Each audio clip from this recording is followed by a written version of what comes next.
Bonjour, mesdames et messieurs. Merci d'être avec nous au Club Suisse de la Presse aujourd'hui pour cette présentation d'un panel que nous allons effectuer en anglais. Bonjour madame, merci de vous joindre à nous. Good afternoon, ladies and gentlemen. Thank you very much for being with us here in the room and following us online. I'm very pleased to moderate these presentations. The topic that we are going to discuss today is harnessing education for SDGs progress, human rights, equity and international resilience in the Global South. We will have three eminent speakers with us this afternoon. Mrs. Reem Noureddin.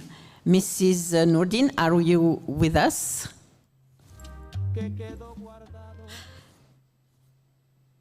Hello, do you hear me?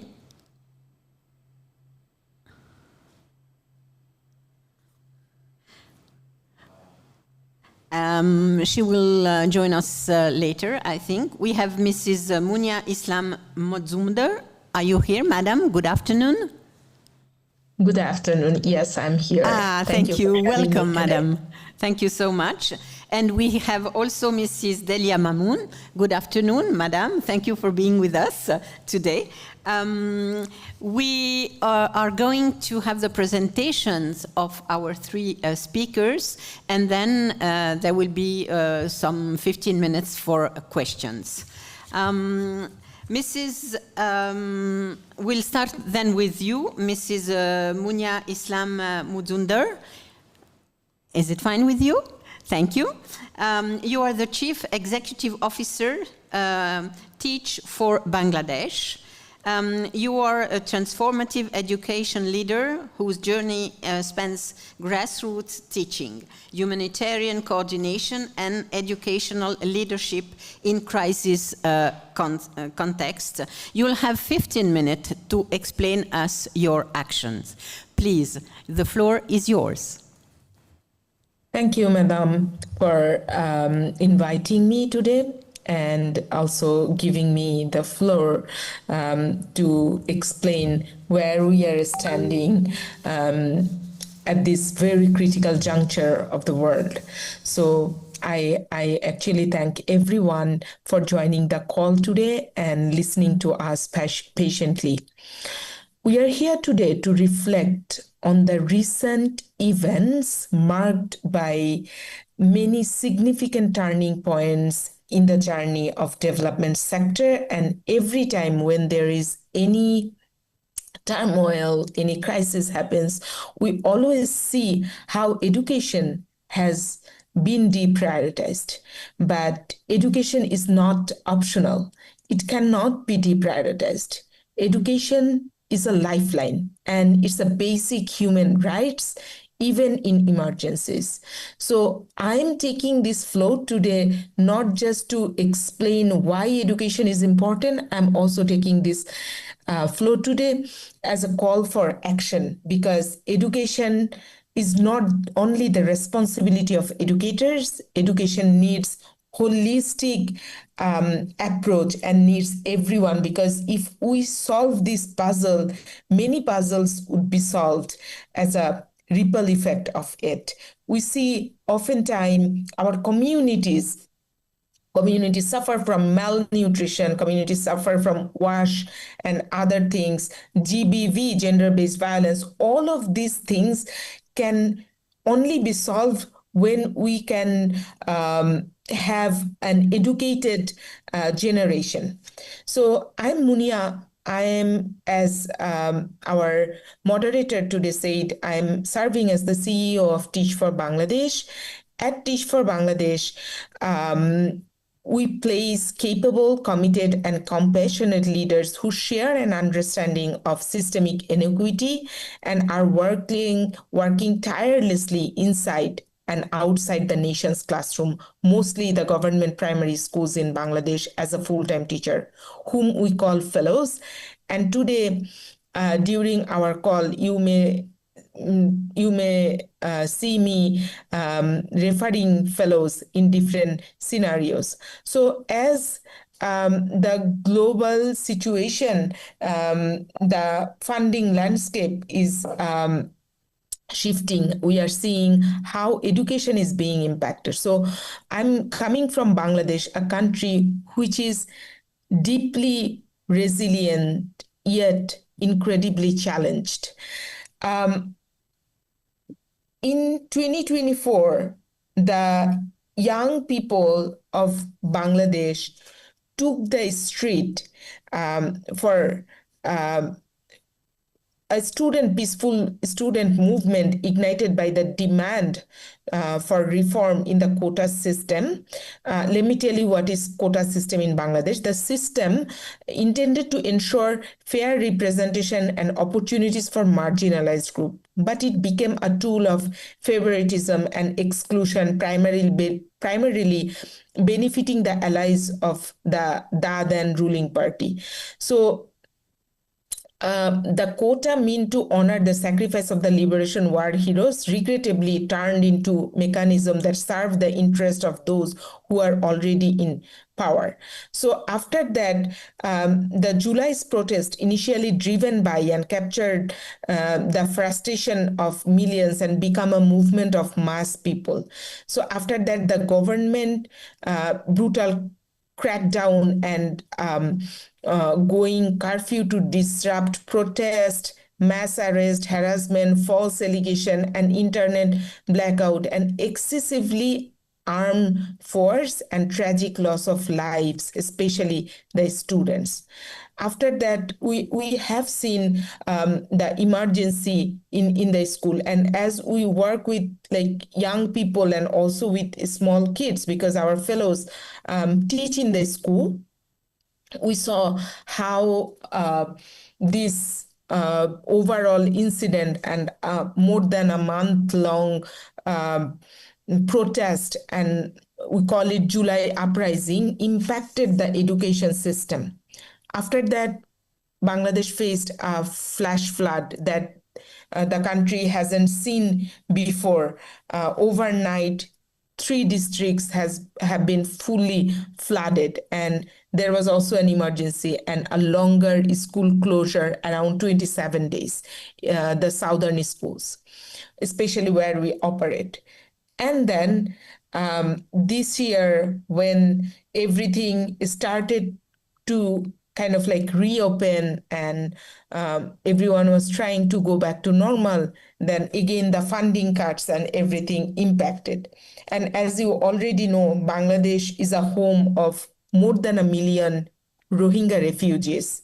That means one of the divisions of Bangladesh is actually dedicated to have 34 makeshift camps for more than 1 million Rohingya people.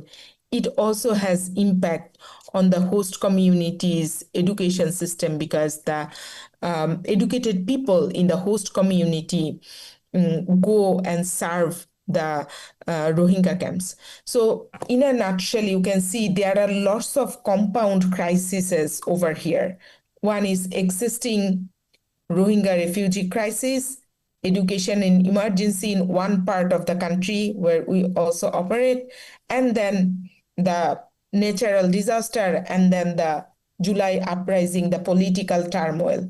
All of these made education kind of like deprioritized because everyone was prioritizing safety, prioritizing life over everything else.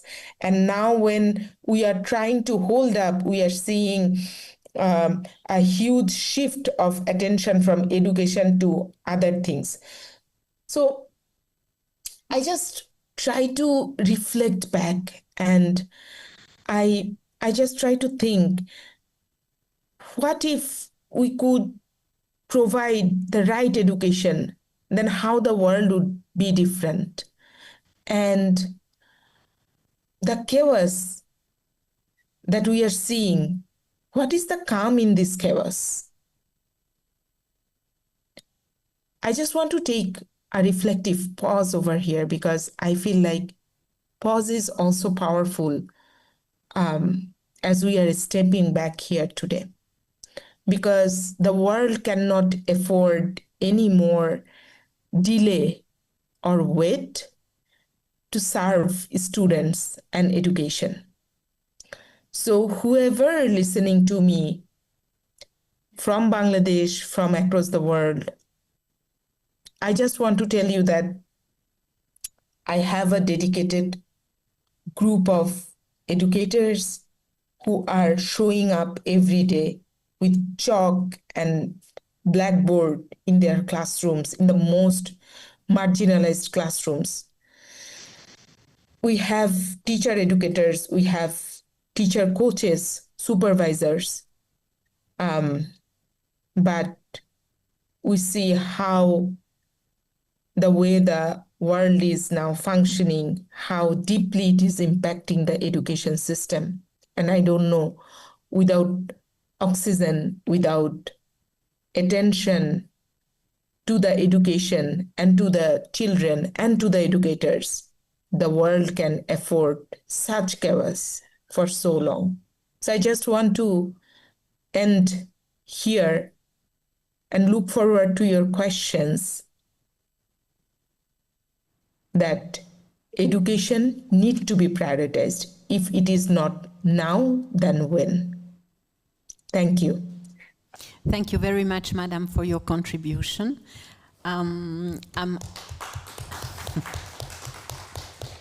Thank you. Please stay with us. Mrs. Reem Noureddin, are you with us? Yes. Oh, thank you. Hello, everyone. Thank you for your sorry, presence. I had some technical issues. I don't see you on the screen. I hope it will come. I'm able to see you, so let's hope it comes. Mrs.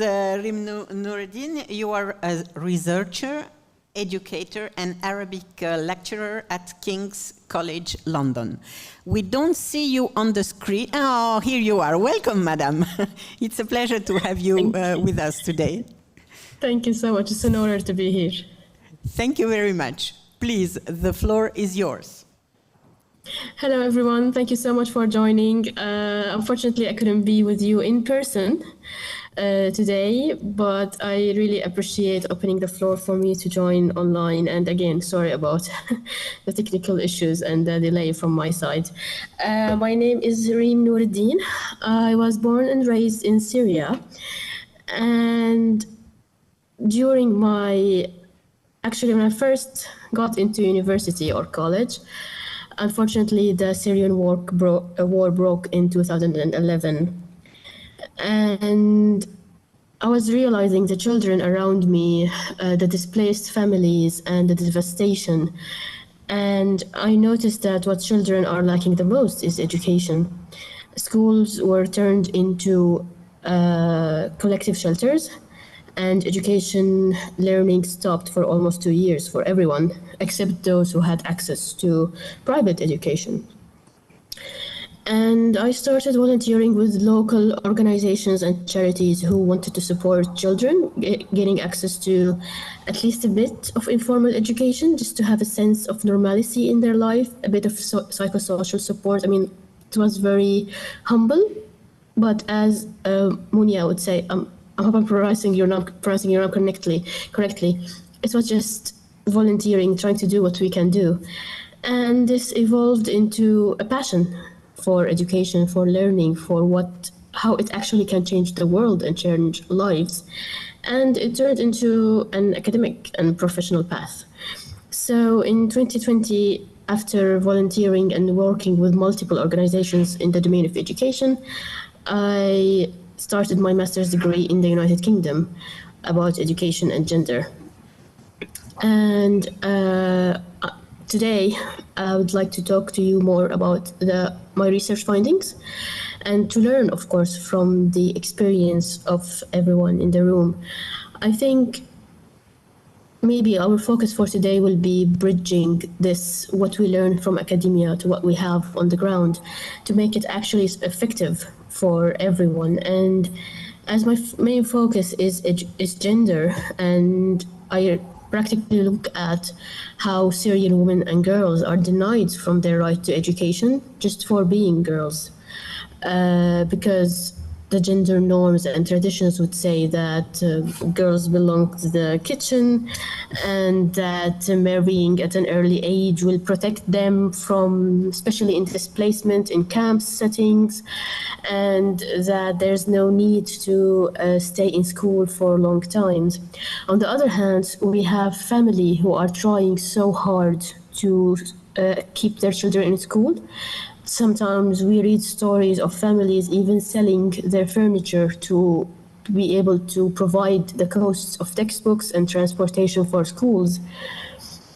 However, how hard they try, but how long can they go?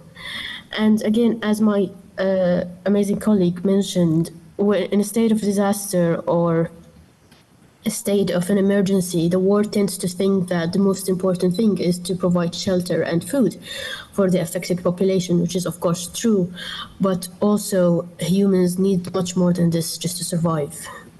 Especially children, going to school is not just about learning or curriculum or just getting a degree or certificate. It's for them to have a sense of normalcy, to have a sort of normal living with their peers, to explore their potentials, to see what opportunities the world can bring them.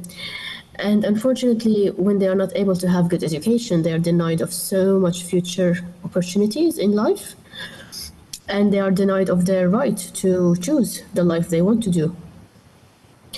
So again, going back to my research focus, I was looking at how being a girl in Syria dedicates the type of education you can have access to. And it's not only just being a girl, but also, are you from a rural area or a big city? Does your family has better access to economic means, or are they on the less privileged side? Are you from a minority, ethnic or religious, or are you not from that? So doing lots of research for the last 4 years, starting with my dissertation and now hopefully publishing a paper soon, the data we have is limited, unfortunately, because of restrictions in Syria, but it shows that while girls and boys have the same access to education, it's limited for everyone, but there's no favoring here in accessing primary education. Secondary education is almost impossible for some groups of Syrian girls. However, when it comes to quality of education, it's definitely not empowering. It's not allowing girls to reach what they want to achieve in life. For example, if we look at the female participation in Syria at the moment and before December 2024, when the Assad regime fell, we had like 2% participation in the parliament, and the labor forces were majorly men or women working in the shadow economy and not getting enough paid or being exploited. And this is where I hope that academia can step in to shape policy, especially now that there's a huge conversation about reshaping the education system in Syria and changing the textbooks and as of rebranding the whole system. But I believe here we don't need rebranding, we need improvements. We need to not just only allow more children to gain schools, which is, of course, we need that, but we need to look for what type of education are they receiving when they go to school. Is a child in a rural area able to access the same quality of education as a child who is in a big city or who comes from a better world of family? Do they both have access to psychosocial support in their classrooms, which is hugely important at the moment, looking at, unfortunately, 14 years of ongoing conflict in Syria and how that affected the children's well-being and their psychosocial status. So if I would say that I would advocate for one thing here, I'm advocating that we just don't need to bring more children into education or into the class. We need policies in place to ensure that all children are supported no matter where they come from. They all have access to quality education. They are empowered enough to do what they want with their education after they finish. And more importantly, they have a choice. They have the freedom to use the education that was provided for them in ways that serve them. And of course, when we are planning for the future of the education in Syria, we need gender-sensitive budgeting. We need inclusive approaches.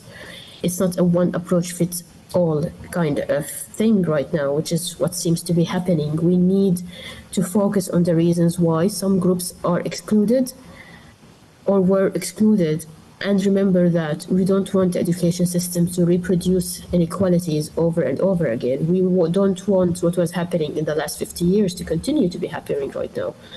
We want education system that's more inclusive for everyone, because as Paulo Freire would say, education does not change the world, but it changes humans, and the humans in return do change the world. So if we're dreaming of a better future for everyone, I truly believe education is the place to start, and we want it to all the population, not just for some groups who are more privileged than the others. Thank you. Thank you, Madam, for your statement. Stay with us, please. And now I turn to you, Madam Delia Mamon, or Mamon. Mamon. Thank you for being with us today here at the Swiss Press Club. You are the founder and president of the foundation Graines de Paix. Such a nice sentence, Graines de Paix, especially in this particular moment in the world. I imagine that your challenge is quite important and difficult today. Madam, you have the floor. Okay. Thank you very much, Louisa. I gave as title Education Solutions to Prevent Violence and Extreme Violence. It's better than any other means. This is a long reflection. It's not just a slogan. I started Graines de Paix my thinking started in 2003, 2004 with the Iraq War. I was very upset that the Iraq War actually took place. It upset me on many levels, not only the fact that they were doing war and that there was no good reason to do it, but also that people were just following it. And why were people just following it?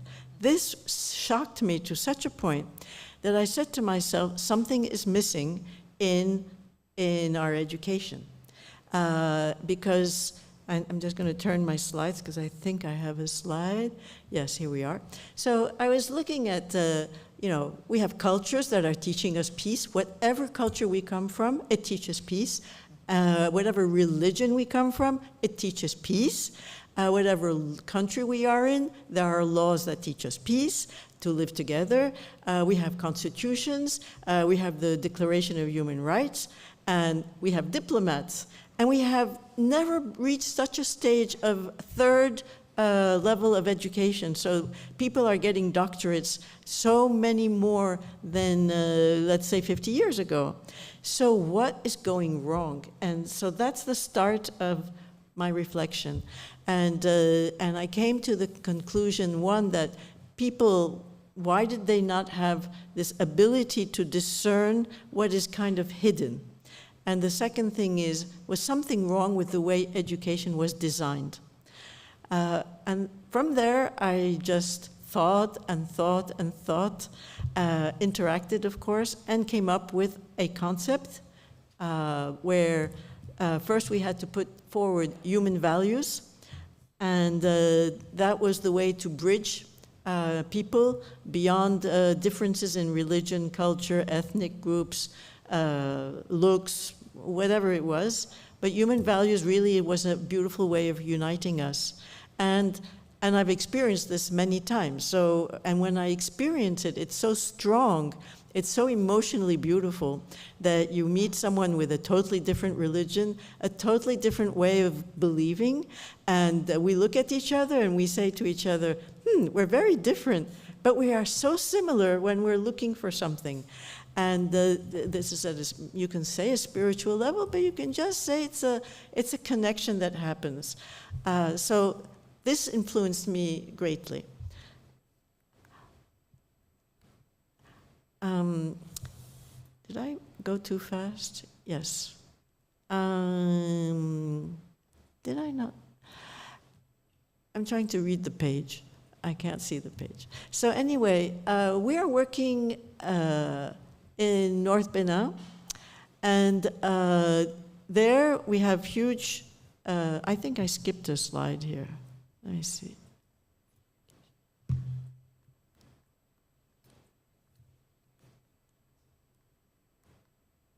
No, this was good. Okay.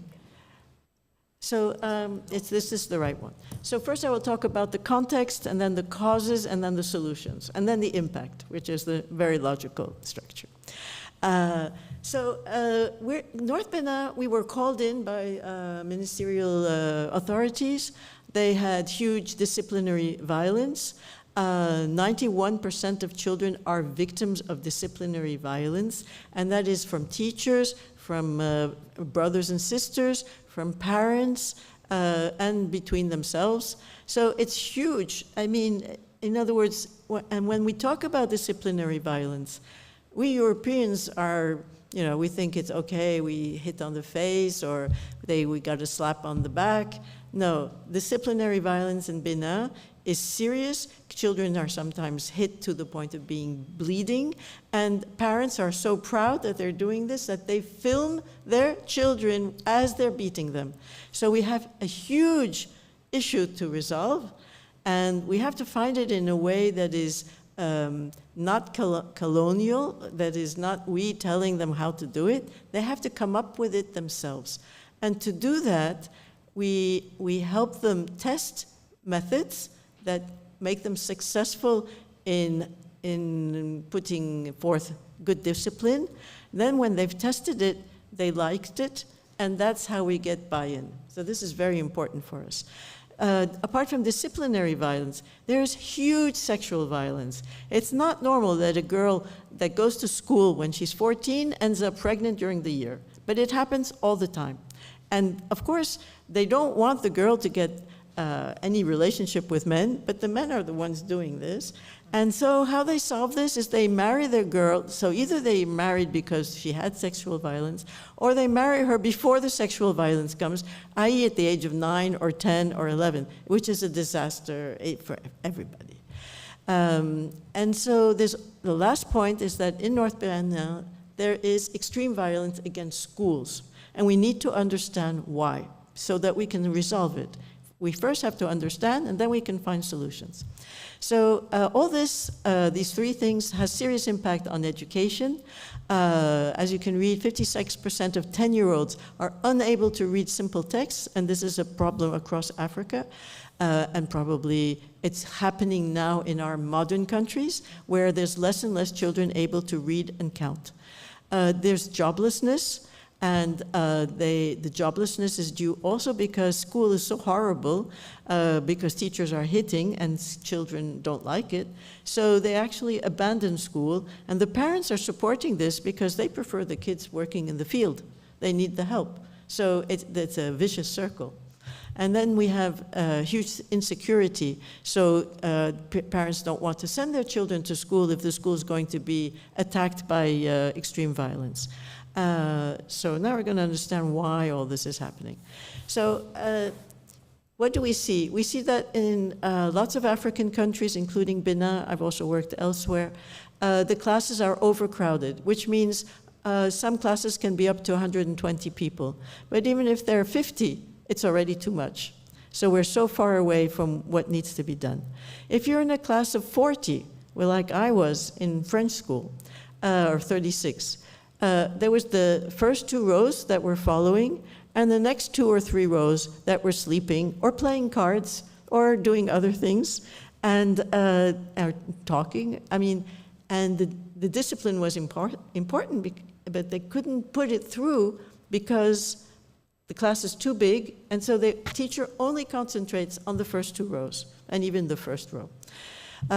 So that makes a lot of children that are ignored with indifference, and that is a form of violence from an emotional point of view of the child. I have to be careful of time.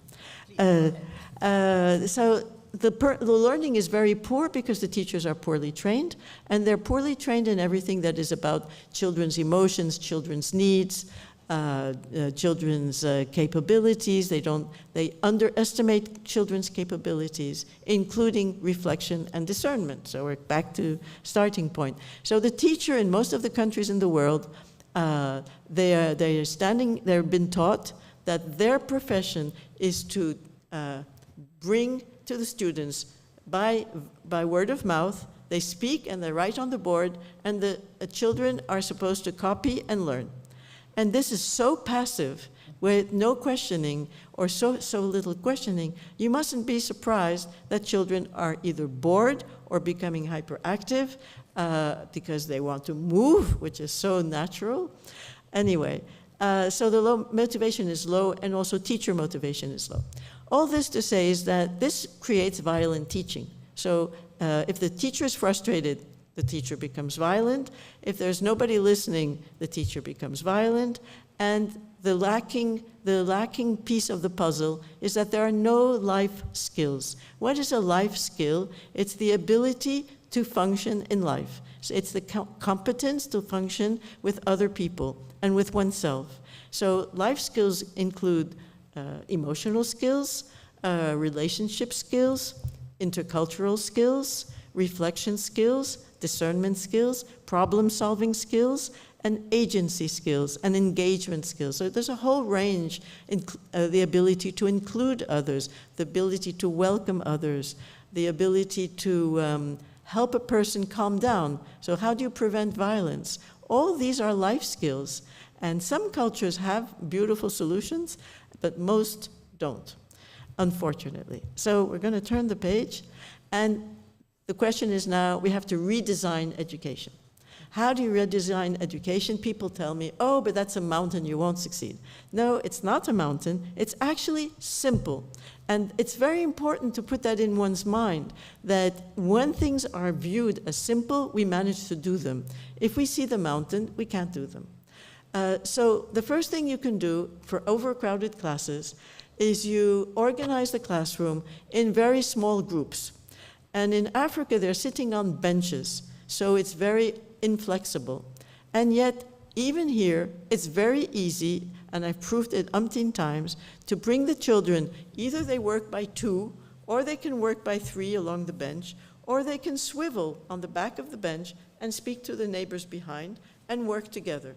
And by working together, they're studying, so you don't lose half the class or the 8/10 of the class. They're interested because they're finally in contact with somebody.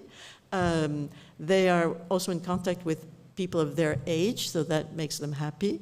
And they are obtaining better school results because they're learning, so they're boosted, their self-esteem is boosted, and they can become more effective. And then a lot of the violence prevention happens exactly there. Because if you're working in 4 and you start saying something nasty, oh, you didn't understand anything, which is a typical sentence, right? So then they see the other face, and the face is not happy. The face shows discomfort. So they learn to manage emotions, because otherwise they can't learn if the group paralyzes. And then we teach, and on top of all that, we teach dialogue and reflection, which are key for preventing violence. And then we teach actual means to prevent violence when somebody explodes. What do you do when somebody gets so angry or is actually pointing a knife to you? You have to find a way to outplay the violence. You have to accept mentally inside yourself that you're not a victim yet. And maybe you can get yourself out of the situation by outsmarting the person who's aggressing, or not only outsmarting, maybe it's just being nice to that person. Maybe that person has such a bad situation in life that you can befriend him and he will completely change. And I have to be careful of time. I think I will skip this because it's long, but have a quick read. We're touching a lot of people. We have a methodology. We have a mission, which is a triple mission. It's a holistic mission. And we have impact that we measure. This is our methodology. For those who are interested, we change the way teachers adapt their teaching style from authoritative to encouraging and providing value, making the child feel that they are valued. Thus they are empowering the child. It's empowering the child when the child does wrong. Of course, it's so easy when the child does right. But the trick is to do it when the child is wrong by saying, oh, I've seen you've progressed. And that progress can be valued, even if it's not yet right. Then we have teaching strategies, is what I talked about, putting children in groups. And then we have the human values and life skills, which are the basis for both children and teachers. And then we develop experiential activities so that we learn math, French, or whatever subject, science, history. We do it in a way where it's question and answer. We're put in situation. The children can act. They can play a scene, and they're having fun. They get up, so they're moving. Moving means the blood circulation is better in the brain. So all this is a whole that makes that we have a working methodology. And each one of the blocks prevents violence, develops learning, and develops life skills. And how do we prevent radicalization? This is key. We do it because to start being radicalized, what is the first emotion that is going to be felt? It's a feeling that, yes, I'm a good student, yes, I'm functioning, but I'm not with this class. I don't belong. It's a lack of belongingness. You cannot go radicalized if you don't feel you're belonging. Or you have such a level of frustration. That is a second reason. And in Benin, there's both. So we work on lowering frustration by improving the feelings they have of their value. And we improve the belongingness, because if they're working all the time in groups, they're no longer isolated. So these are our actions. How am I with time? I'm hopeless. Oops. We do design. So that means we produce manuals. We do training, which means we have training modules, and we provide these modules. And then we develop awareness building. This is a very interesting part. We are working with religious leaders. Both, it's mixed in Benin, so we have imams and we have priests, and I have a video, and I want to show it to you. That's why I'm going to go faster. So this is very nice, but we can skip. And these are the impacts that we're measuring. We're changing attitudes, and we measure that. We change behaviors. We change the degree of exclusion, and in terms of attitudes. And we check how the school results, the ones measured by the authorities, have improved in the areas where we work. And the improvement is huge. So we're very impressed. It's probably multi-factor, but it's still very incredible that just where we worked, that's where there's the improvement. So now 90% of teachers are systematically using positive sanctions instead of violence, and that's systematically. That means those that have answered on the questionnaire all the time. And then systematic recourse to violence is down to 9.2%. You can see the correlation. And then 90% of parents have moved on from punishing, and they are no longer, they're using positive ways of treating their children. So now is the video. How do I, can you click on the link, please? Thank you. So we'll have two testimonies, one from our trainer, who's on the left of the picture, and one from an imam. And the trainer I've known for a while, but the imam I didn't know at all. And he was talking to me, and I said, do you allow me to film you? And you'll be surprised.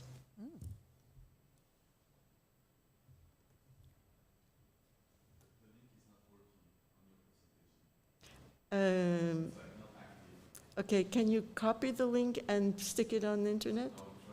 It's our YouTube. It worked at home on my computer. And that's the PD. It's a PPT. It's not a PDF.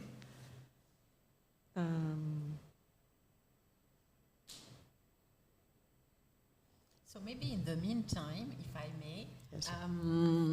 I'm sure that Tobias is going to solve our problem. I'm sure.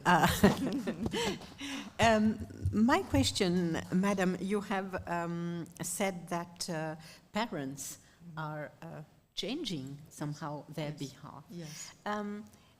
How did you start with them? Because I presume that at the beginning it was quite difficult to try to convince them.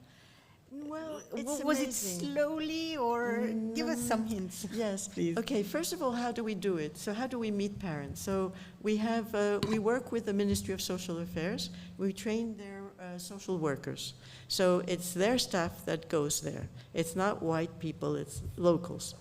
That's very important for us. And then the locals get materials from us that are visual because they don't read. And there's also problems of multiple dialects. So what dialect do we choose? Yoruba or Peul or whatever. So we use images, and the social trainer has the ability to talk. And with this, we show them images that are showing how to do it and how not to do it. So like punishing the girls or obliging the girls to clean everything. And then we initiate a discussion. So it lasts maybe half a day. They're sitting outside under the trees. And then they're coached by, because there's the leaders, religious leaders that are there, like getting the same training, and the children are going to school. And for us, it was very important that if the children go to school and we're telling the teacher not to use violence, and the parents hear this, and they say, well, that's unacceptable. These guys, they don't understand anything. And then they see the results. And then little by little, one person says that it happened, it was happy. Then we have people that tell us, my wife, she's so impressed how I'm different. I have had this admission quite often. Or my husband, I mean, it's not one way. Huh? Or I'm so amazed because my kids, they come home and instead of fighting, they are actually negotiating. Who will play with this thing and take turns? So then the children are learning to negotiate. So it's the use of dialogue. So of course, when you have no dialogue, violence is a language. It's the way to express that something is wrong. And it expresses your anger, your fear, normally those two things in particular. I think we can start the film.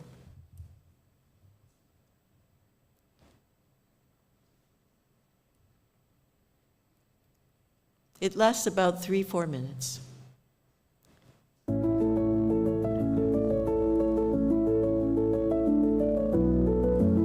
They're speaking in French. You'll have to read their expression. Et moi, c'est Chablis Olmouni. Je suis formateur à Graines de Paix, formé par Delia, Mamon et Divanda. Depuis que Graines de Paix est arrivé Since Graines de Paix has arrived, au Bénin, et notamment dans la partie septentrionale, especially in the north, on a constaté des progrès notables au niveau de nos comportements, so we have seen non seulement en tant que immense changes formateur, in our parce que j'ai behaviors. beaucoup appris à gérer mes émotions moi-même. And to learn Et to les manage one's own formations de Graines de emotions. Paix ont beaucoup impacté les enseignants que nous formons. It has enormously impacted the teachers that we Au cours train. de nos visites de terrain, au cours des formations, ils ne cessent de partager avec nous les témoignages When they qui go ont- to the schools, qui they traduisent, get people giving les changements testimonies de about the posture. changes. qui traduisent l'impact que les formations de Graines de Paix leur apportent. Et À mon niveau, j'ai At my estimé level, que si un enseignant déjà est impacté par la formation et qu'il a 50 élèves ou 25 élèves So dans one sa teacher classe, trained, c'est that's que 50 children that have learned les how élèves not là to be aussi sont violent. impactés. Alors, étant du Nord, étant de la partie septentrionale de ce pays, j'ai constaté avec les échanges, les interactions entre enseignants et parents, j'ai constaté que les parents ont de plus en plus confiance en l'école. Que graines de pain This is à key. semer This is key. à He's saying l'école that before sera parents had sauvegardé à no la trust maison. in Nous schools, remercions and une the seconde fois work we're Graines de doing Paix is making them have a pour totally vraiment different cette view formation. of the role of C'est une schools. formation exceptionnelle sur l'extrémisme violence, sur les violences faites à l'endroit des apprenants. It's an à especially l'endroit excellent program des to élèves. prevent extreme violence. He's speaking with Avec knowledge. cette formation, He's je crois affected. qu'il y a eu beaucoup de changements au niveau des éducateurs.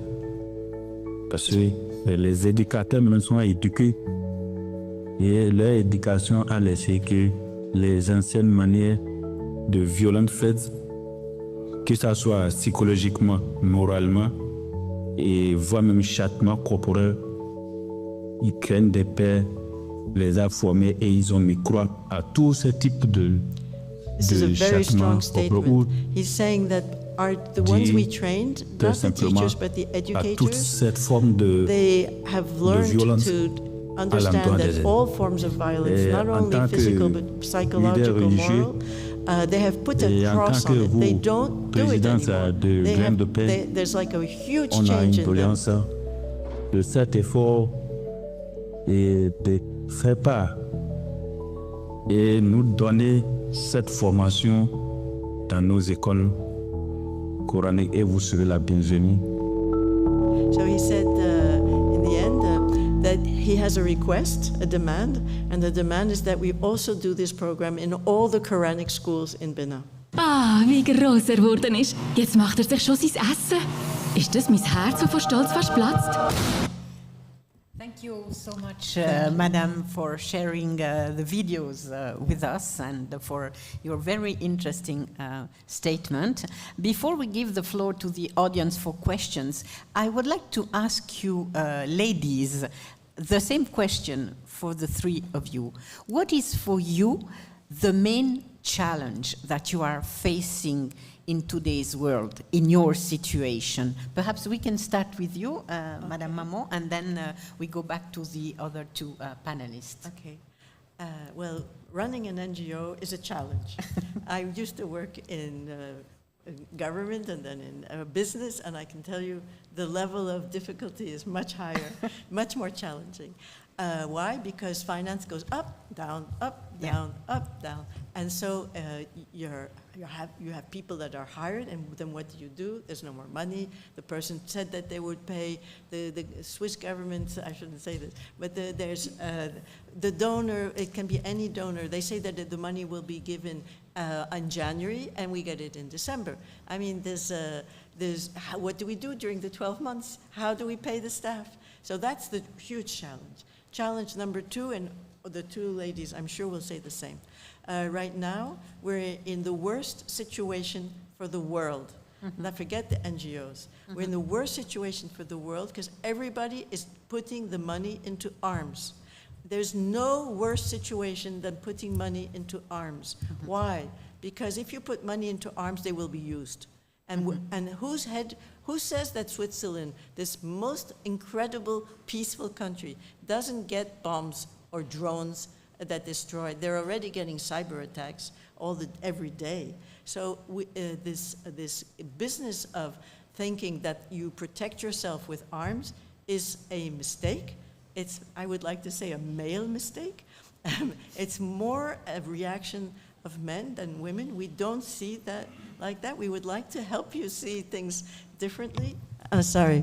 And the money is being channeled away from education, health, training, and what is this making? More cause for violence. because the less you educate, the more violence there is, especially if we compare good education as we're doing it compared to the old-fashioned education. So the challenge is bad. It's really...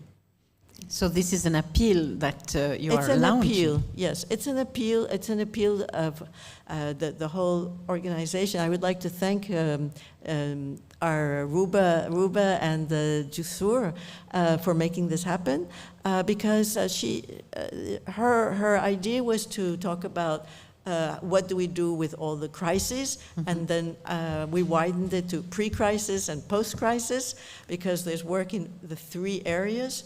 And she channeled us to think in terms of SDGs. And so we can talk about SDGs. You can take every single SDG, start with poverty. Then you have the climate is not number 2, but maybe it's migration. Then number 3 is health, and there's mental health. Then 4 is education. 5 is gender and equity. And then number 8 is climate. And number 10 is equality. And number 16 is peace. And when you do education, you're reaching every single area. So the answer is so simple. More and better education, i.e. more and getting those with the funds to put the money where they themselves will benefit, because they don't benefit from war. Nobody benefits from war. Not even the one who sells the arms. The one who sells the arms, he can get killed the next day. And they know, everyone thinks, oh, I'm protected. I can sell the arms, but it'll never fall on me, which is so wrong. I'd like to hear the 2 other ladies. Precisely. Mrs. Reem Noureddin, are you with us? Can you tell sorry, us? my connection was, so I had to change where I am. So I hope you can still hear me. Can you tell us what is your main challenge in your activity? So I believe it is trying to convince the general population that gender does matter, and that it's not only seeing women or girls joining education or going to schools or going to the workforce, but their experiences does matter. And also there's the divide between the urban ruler and the different classes in the Syrian society. This is not something that we can ignore. And now there's like a general tendency in Syria to kind of pretend that the past didn't happen and then just put that behind us and move on. Or, okay, it happened, but we're not going to do anything about it. Just let's focus on the now. And unfortunately, it doesn't work this way. We need to process what happened. We need to allow ourselves the time to grieve. We need to acknowledge that 14 terrible years of war affected us all psychologically before everything, and that to remove the stigma around the mental health, because it's mental health and education might seem very away from each other, but they are actually the core. Because as Mrs. Delia noted, that where students are not feeling well in class, they will not learn. They will not do well in their grades. They need to feel safe, protected, and okay, and they need to feel that their feelings do matter. And for now, for me, the main challenge I face is that, as also she referred, making this come from the general public, not seems like I'm sitting away from home and suggesting that we need to do this, we need to do that. But I'm hoping everyone will realize the importance of the well-being, of course, and then that the inequalities in gender and rural division, they do actually matter, and there's something to address and we need to work on.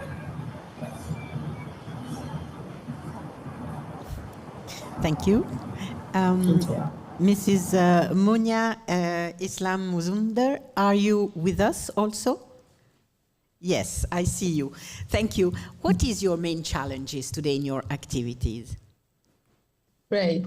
I'm deeply inspired by what Miss Reem and Miss Delia has shared. Really, I mean, there are multifaceted challenges in education, and all the challenges are valid and true for in all of our realities. One of the deepest challenges that I see for Teach for Bangladesh is the widespread absence of love, empathy, and emotional safety for our children in our education system. And it's not within Teach for Bangladesh, but also for the world, because I deeply believe that some students come to the school not just to learn, just to have love and to belong. So love is missing here in the system. People who make policies, people who need to come to solve this complex problem of education to ensure every last child is taken care. Because I want to say, if our children cannot feel the warmth of a village, the children will burn the village someday. You know, it means that if we fail as educator, as policymakers, as corporates, as world leaders, to create a empathetic education system for our children, they will create robots, they will create things that will destruct the world someday. We need to have love for them. And for this, we need to ensure we are placing teachers who feel for our children, who feel for education. And as the CEO of Teach for Bangladesh, as I work with young people and also the teachers, to place teachers in the nation's classroom, I deeply believe that we need more collaboration and efforts to do this work, because we cannot do this in silo. We need partners, we need supporters who can support us so that we can provide social emotional training, social emotional learning, create joyful learning environment for the children. Because the reality that was present 100 years ago in the schools are very different than today's reality. Today, AI is present in the education system. Today, we are seeing violence is present in the world, but it was not the reality 50 years ago or 20 years ago. I won't say it's a one war. It's a situation of polycrisis at this moment. There are many, many crises happening in many borders. The Gulf countries are burning. Middle East is burning. South Asia is burning. US is in huge turmoil. Europe, Russia, everywhere, it's a time of polycrisis, and there is the only answer for all of us, which is love. And we need leaders who can bear the torch, who can extend love for the children. We need more people to do this important work. We cannot afford to ignore this for so long. Thank you. Thank you. Thank you very much. A very quick question to the three of you, ladies, and then we give the floor to the audience. Do you have the impression that the political leaders understand the situation? In other words, do they help you, or do you think that they only sometimes pay lip services? Do you have this impression that you are heard from political leaders? Please, Madam Islam Mozumder, you are with us. Do you think you are heard by the political leaders? I would like to say every context is very different in the world.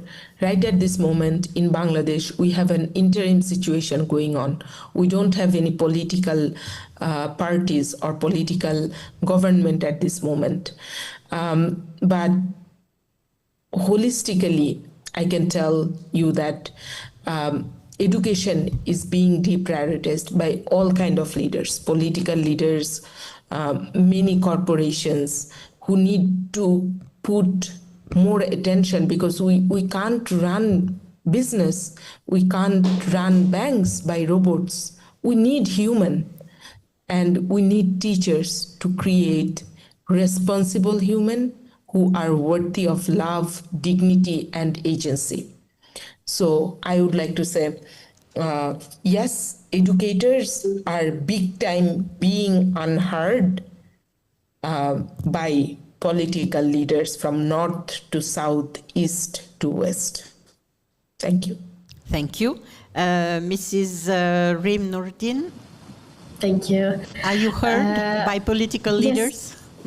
Sorry, so I have to be very, very honest here and say the situation in Syria is changing a lot. I left the country around 1.5 years ago, and it was the Assad regime then. Luckily, we don't have them anymore.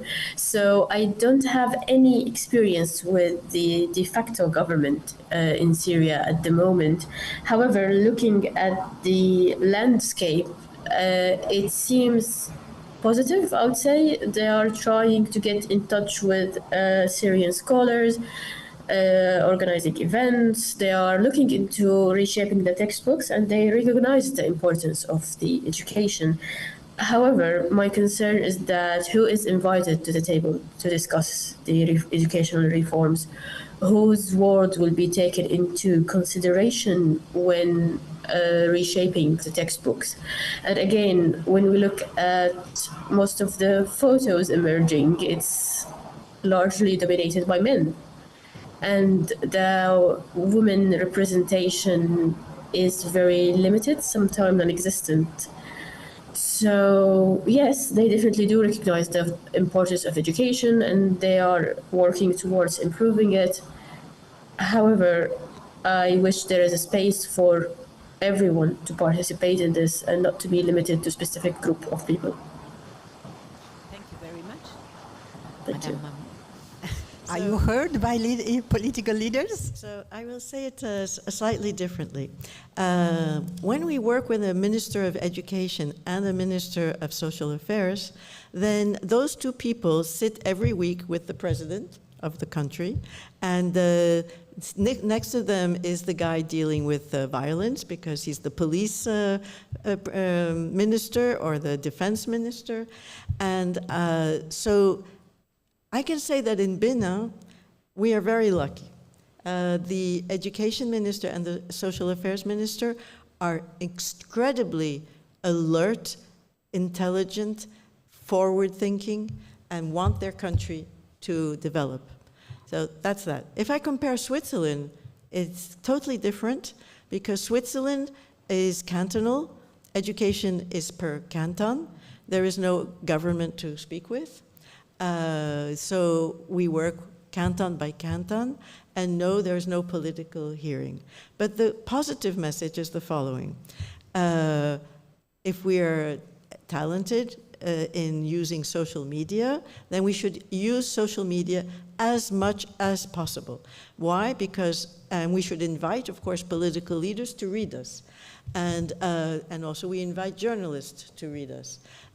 Because the media is, they read it, they may read it diagonally, 3 days in a row, but in the end, if we are outspoken, they can hear us more on social media than in true life. In Switzerland, you can go and walk and meet the president of the, I have met several presidents just because I went to the concert and they were at the same concert. So yes, it's as easy as that. It's very different in other countries. There's no security, nobody's protecting them with 20 policemen. You just walk up to them and say hello. So your message is go to the concert. No, go to social media. Go to both. Thank you very much. We are ready for a question. We have 15 minutes. Please, there is a question here.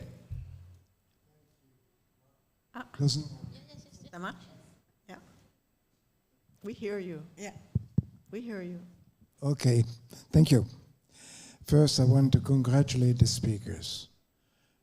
You are convincing persons. You have your message in your heart. Thank you. Some experience, personal experience on what you are doing.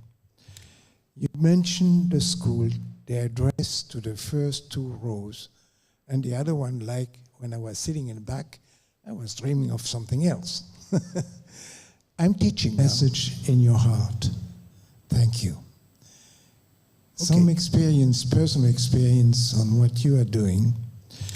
You mentioned the school, the address to the first 2 rows, and the other one, like when I was sitting in the back, I was dreaming of something else. I'm teaching message in your heart. Thank you. Some experience, personal experience on what you are doing. Excuse me. You mentioned the school. Merci. Okay. Your question, please, sir.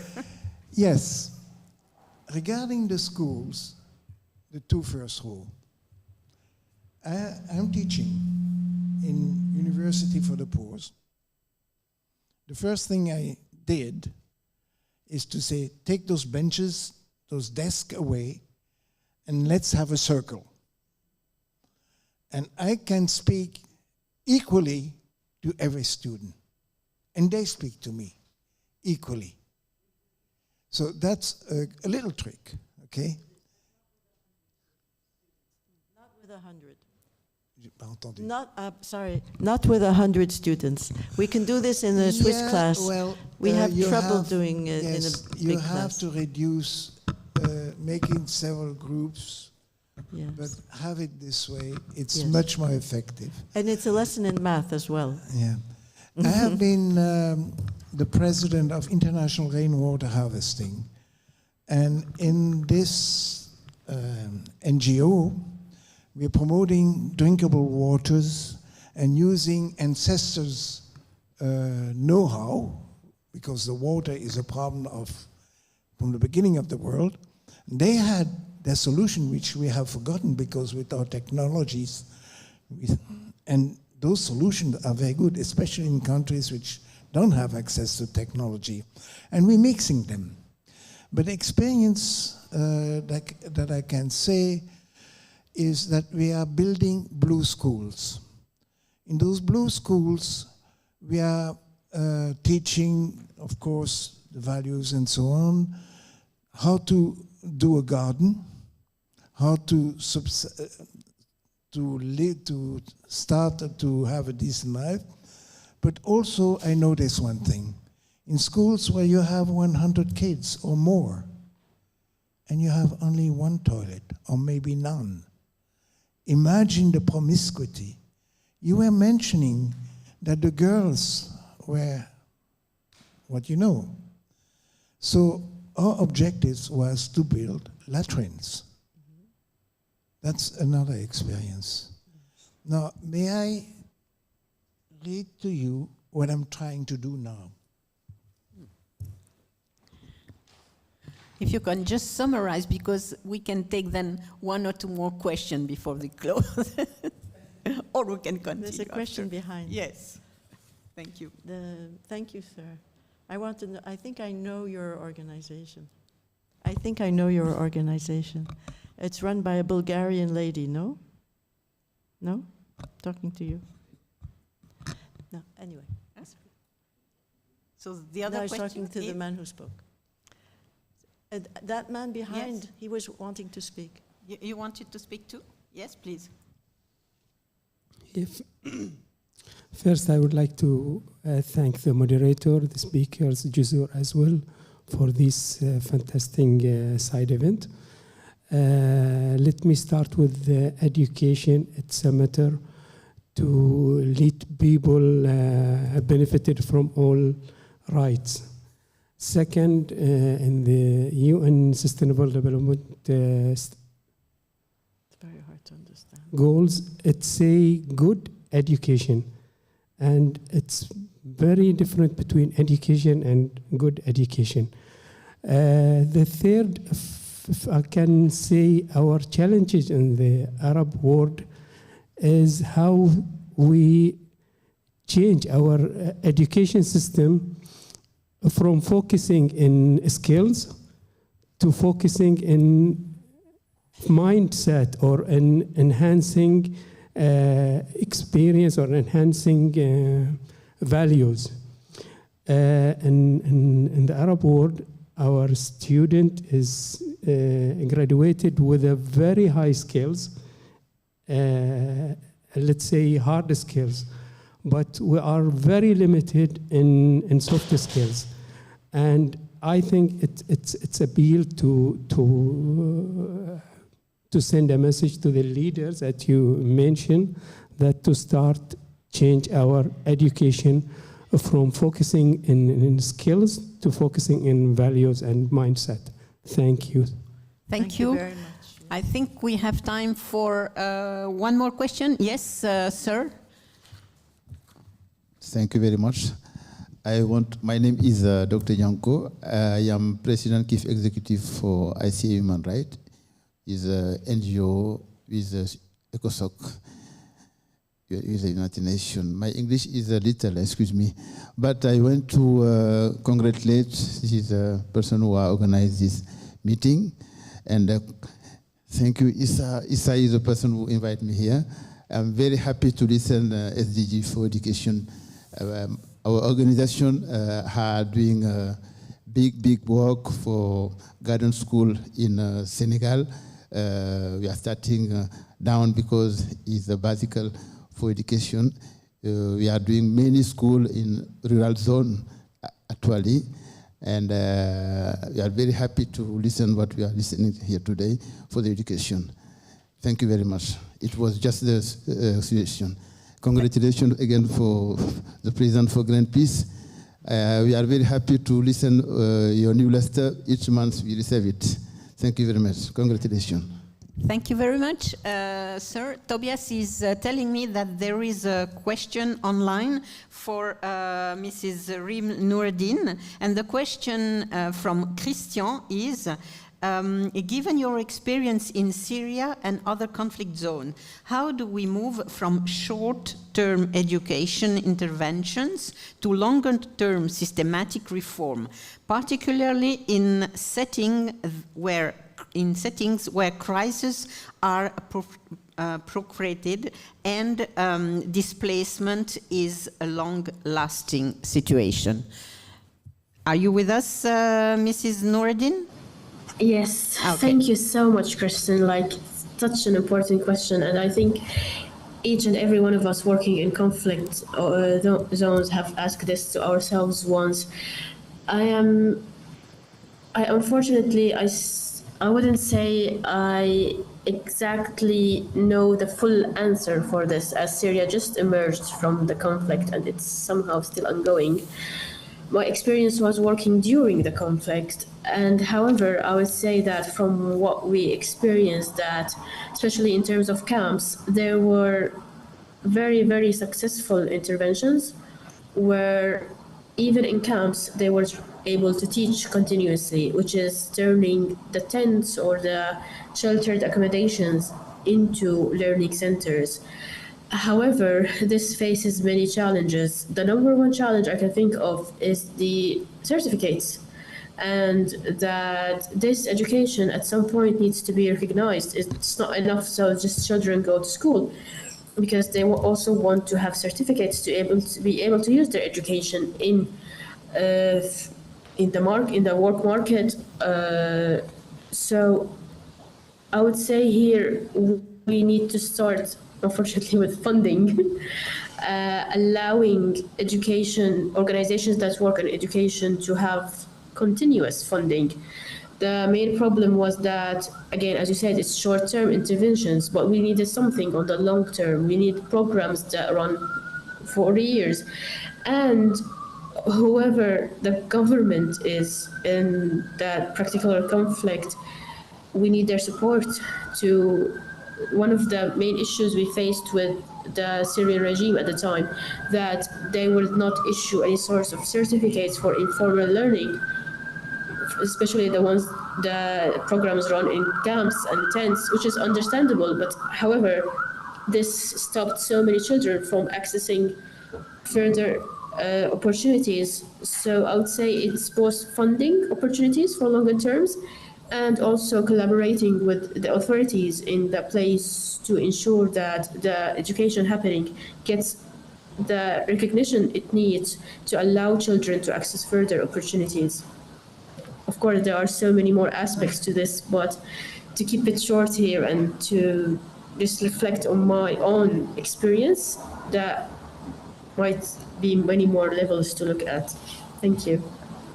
Thank you very much. I would like to thank you, the three panelists, for sharing with us your experience, your views, and your challenges, and your hope. I would like also, of course, to thank Jusoor International for Media and Development and the Foundation Graines de Paix for organizing this meeting with us, with the Swiss Press Club. On behalf of Isabelle Falconier and all the team of the Swiss Press Club, I thank you for your participation, ladies and gentlemen who are here with us in the room and following us online. Thank you very much and have a nice evening. Thank you. Thank you so much. It was a pleasure and such an honor to be here. Thank you everyone for coming. And thank for you. having Thank us. you. And for thank having you to us. you for such good moderation. Thank you so much. Hope we get to connect more and work on more projects. Thank you, Jusoor, and the